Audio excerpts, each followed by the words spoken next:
बिस्मिल्लाहिर्रहमानिर्रहीम। अस्सलाम वालेकुम।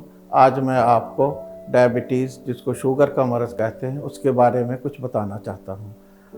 अगर आपकी उम्र 30 साल या उससे ज़्यादा है और आपको बार बार प्यास लगती है या पेशाब ज़्यादा आता है या आपका वज़न कम हो रहा है या भूख कम लगती है या ज़्यादा लगती है, तो आपको अपनी शुगर चेक करवानी चाहिए। अगर आपकी शुगर 110 मिलीग्राम से कम है, तो इसका मतलब ये है कि आपको शुगर का मरज़ नहीं है। लेकिन अगर आपकी शुगर 110 से ज़्यादा और 126 मिलीग्राम परसेंट से कम है, तो इसका मतलब ये है अभी शुगर का मरज़ शुरू तो नहीं हुआ, लेकिन वो शुगर का मरज़ बहुत जल्दी शुरू हो जाएगा। उसको प्री डायबिटिक कहते हैं। और अगर आपकी शुगर 126 मिलीग्राम परसेंट से ज़्यादा निकली, तो इसका मतलब ये है कि आप शुगर के मरीज़ हैं।